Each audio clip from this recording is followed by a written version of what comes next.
This program is brought to you by Emory University.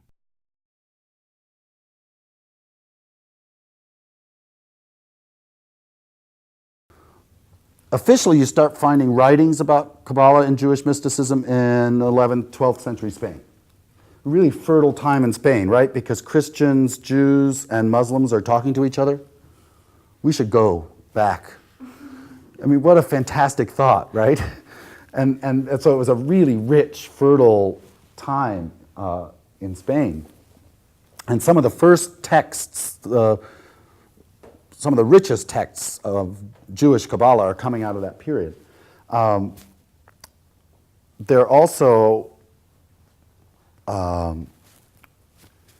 earlier texts that are a little more obscure, although the ones from Spain are obscure enough. Then in the Renaissance, right, it's Ficino again at the Medici court who's translating Plato into Latin from the Greek for the first time. He's also a Kabbalist. So he's studying this stuff along with colleagues, notably Pico della Mirandola, and they are Hellenizing and Christianizing Kabbalah. There's one book that's called The Rape of Jewish Mysticism, about the Renaissance co-opting of Jewish Kabbalah, because they start, the tree is like a filing system. Does everybody have the tree in front of them? Who doesn't have the tree? It goes like this.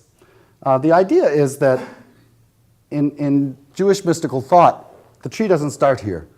The tree starts here. And these are veils of nothingness. It's quite Taoist. So there's nothing. There's limitless nothing. There's light, but it's not really light yet. And there's limitless light. So there's three veils of nothing that is the ground of being, which is pretty Taoist. And eventually it forms a point, and there's one. Then it's the lightning flash of manifestation. In other words, in other words, all of this stuff doesn't exist in the physical world as we know it. That doesn't happen till here. Not till 10. So in other words, the number symbolism is all about that which is behind what you see. And it comes as a lightning flash, is the metaphor. So it goes 1, 2, 3, 4, 5, 6, 7, 8, 9, 10. You can see how it traces a lightning bolt. And you'll notice there's no Sephirah here. So this is called the abyss, because there's something missing. The first three numbers are on their own. 3, an expression of 3. So this 10-pointed figure is actually 3 and 7.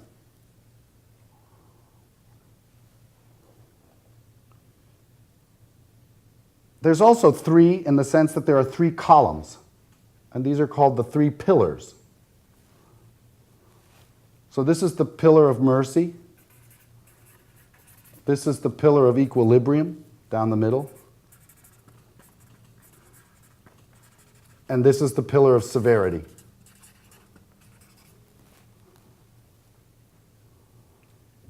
They also have names in Hebrew, which are the crown, for obvious reasons, wisdom, understanding, mercy, severity, beauty, glory, victory, splendor, foundation, and the kingdom. The kingdom is us. So there's the notion that the kingdom is married to the source. So this is that. It's also 3s in this sense. So you have the 3 that's above the abyss. Then you have the 3, 4, 5, 6. Then you have the 3, 7, 8, 9, because we're down here. We're like an extra appendage. Which is that other interesting thing about 9 and 10. So it's 3 and 7, but it's also 9 and 10. That whole idea that 9 is complete, but it's not really complete because you didn't start again, or how 10 is an octave the way 8 is an octave. Is this still English? You followed that. It's okay? So it's really quite a complex thing, which is why the Renaissance crowd got really turned on. Because now they can put their own ideas into this. And the Jewish ideas are beautiful, and they took them and did correlations. They didn't really change them, they just correlated them. They made a correspondence. So, whereas, so Jewish God names are associated with each of these, like Adonai or Elohim.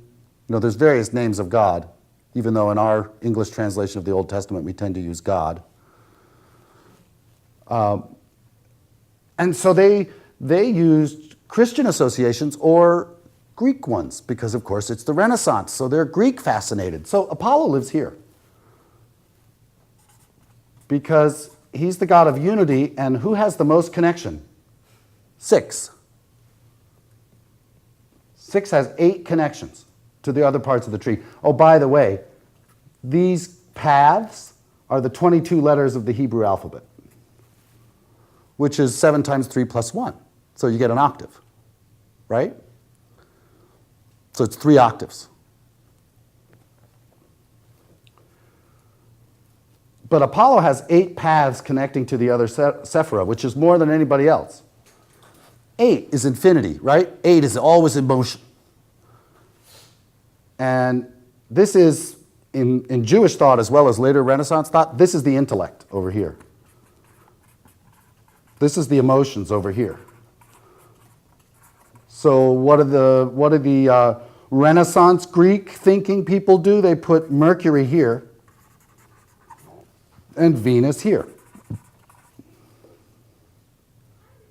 Now the whole idea that there's something stops here but something's balanced here, that the whole Hegelian third force that balances the two, so this is the restrictor. In fact, what happens is, see, it's in the pillar of severity, right? So what you get is if you have 2 things, you've got unbridled, pulsating energy that's out of control and great and wild. Now, what are you going to do with it? You got to rein it in. A wild horse is great if you can control it, because he's got tons of energy, but you got to restrict it. The power of restriction is part of the power of creation. So this is Saturn. Father Time, Saturn. Also could be Kronos.